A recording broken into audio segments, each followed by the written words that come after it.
Gaming and activism don't often coincide. Sure, sometimes you will see journalistic activism in the gaming space with articles that degrade and demean gamer culture as they self-aggrandize and pretend to possess moral superiority over manufactured issues, but gaming and true activism, real activism, they don't often meet one another. Recently, however, there has been a real example of these two topics intertwining, and the result has been somewhat confusing. A couple of days ago, during the official Asia-Pacific Hearthstone Grandmasters tournament, during his post-game interview, a player by the tag Blitzchung chose to speak out about recent protests and controversy in Hong Kong. Hong Kong has recently been undergoing a wave of anti-government protests, which are increasingly chaotic and as a result have become subject to worldwide scrutiny. Blitzchung decided, in his live airtime, to wear a gas mask reminiscent of the ones protesters themselves often use, and say the words, translated to English for this video of course, "Liberate Hong Kong, revolution of our age." The response was very swift. The VOD of the broadcast was deleted, the livestream cut to an advertisement immediately after, and now Blizzard, the publisher behind Hearthstone, has suspended Blitzchung from competitive play and revoked his winnings. The reaction to this from a social media perspective appears to be mostly outrage and disgust, but the truth of the matter is, there was no other way that this was going to happen.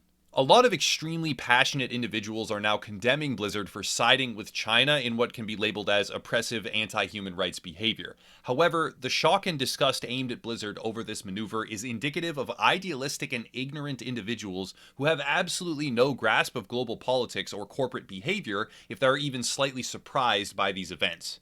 To be very clear, I am not in any way advocating against the progressive development of human rights in other regions of the world, but to be surprised by Blizzard's stance, to not understand that this was an absolute inevitability and that there was no other outcome except a corporate maneuver to protect foreign sales market interests, is regrettably laughable ignorance.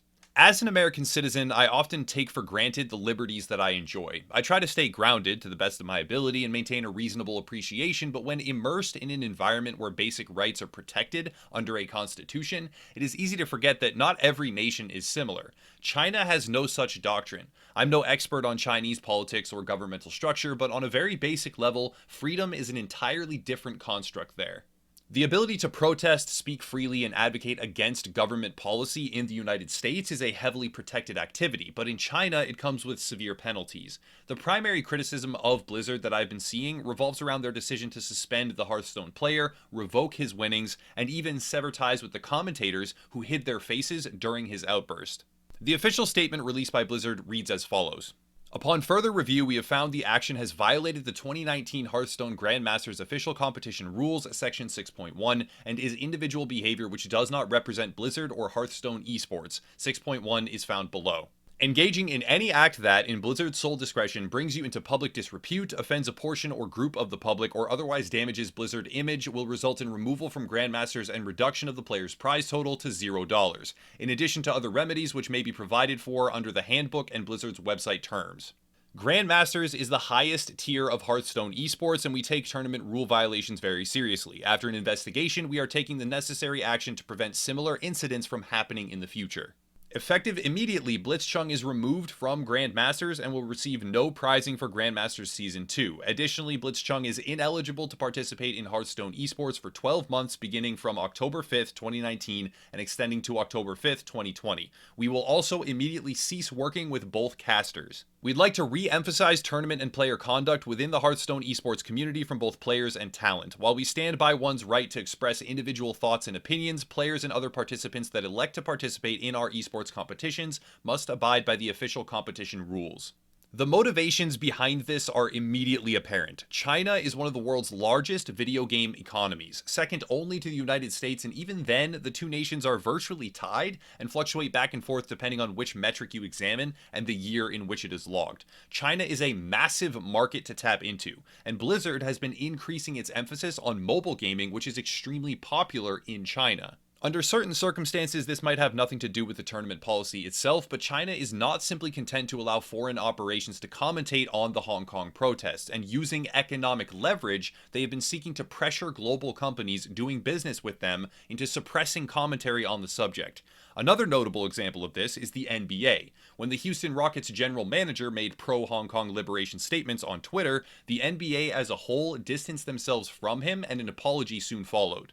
The motivation for this was quite obviously preservation of partnerships, but when League Commissioner Adam Silver then defended his right to freedom of speech, China officially halted all NBA broadcasts and Chinese companies severed their partnerships with the Houston Rockets. Chinese companies, such as Tencent, have a huge amount of sway in the games industry in particular, and having weaponized corporate relationships puts a very effective dampener on how much criticism of Chinese policy is allowed or not allowed.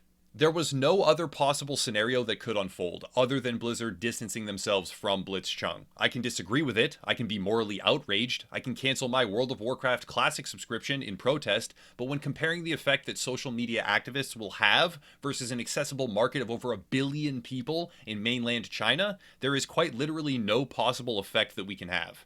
Blitzchung was fully aware of what would happen. In a follow-up statement to media journalists, he made it perfectly clear that he was cognizant of the likely ramifications, but still felt strongly enough that he needed to make a statement and raise awareness. Despite the immediate suspension and pulled earnings, rival game developer Fuel Games, the developer behind another card game called Gods Unchained, quickly offered to pay all of Blitzchung's pulled winnings, as well as invite him to participate in their own tournament.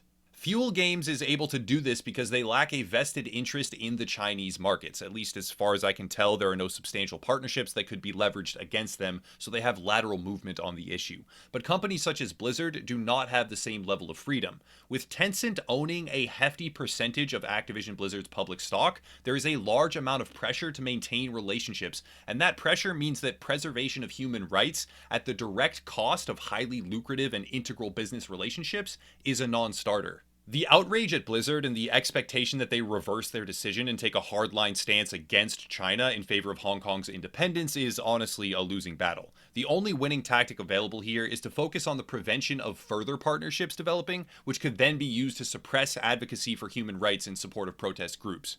It is also interesting to see a certain level of hypocrisy when it comes to the freedom of expression angle. Many activists and liberal enthusiasts who are calling for Blizzard to protect freedom of speech on their platform are the same types who will advocate against freedom of speech in other areas when it does not coincide with their own worldview. The most common defense of this practice is a reliance on the subjective ruling of private companies. For instance, during the launch of Battlefield 5, when the chat filter was censoring words like white man, but not other combinations of colors and man, those defending this policy would cite EA as a private enterprise, and thus freedom of speech is not a protection to be considered, since they can unilaterally police what is allowed on their platform. However, in a nearly identical situation where a private enterprise in the form of Activision Blizzard now removes a contestant for operating outside the parameters of their terms of service as they exercise the fine print of at Blizzard's sole discretion, the same group who previously defended a company's right to utilize that same framework now rails against it. To be perfectly clear, it is very easy to draw lines in terms of which issue has more meaning. That really is unquestionable at this point, but fundamentally it is a hypocrisy in terms of when to apply a defense that in reality is applicable at all times, even to issues one agrees with. Large publishers with a vested interest in Chinese markets, such as Activision Blizzard, are also utilizing tax havens to dodge accountability and fair share payments to the countries they legitimately operate within. These organizations are a slave to the almighty dollar, and cannot be motivated to change their policies or procedures unless that motivation is a direct result of profit. The issue of human rights activism and the Hong Kong protests is directly at odds with their ability to access a market larger than any Western boycott could ever be, and thus the one method by which to motivate change is virtually non-existent. If there were to be some sort of sway inflicted upon Activision Blizzard, I would be wholeheartedly in support of that, but the likelihood of them forsaking their development trajectory of mobile game focus, their entrenched partnerships and accessible market, all to take a stance against government behavior from a nation that is so powerful on a global scale that it has exceeded the scope of what can realistically be manipulated by foreign offices outside of trade sanctions or tariffs as a result of its economic integration into so many different industries, I find the likelihood of them taking a positive stance to be almost non-existent. All this may sound overly pessimistic and defeatist, I get that, but I pride myself on reasonable discussion of topics even in the face of public outcry that would be much more likely to favor language of outrage and condemnation. I could say it's unacceptable, because it is, or this has to stop, we must fight back, but for this issue, sadly, I believe it would do absolutely nothing. The best approach is to try and preemptively discourage further developers or publishers from forming these relationships in the first place. Side note, since this is a developing story with further updates, even as I record this very video, Blizzard has shut down their own subreddit and closed it off as a direct result of the increased backlash. I maintain that they have partnerships far too entrenched to take a hardline stance in favor of Hong Kong, but they are also now in a corner and will be hit hard regardless of their decisions.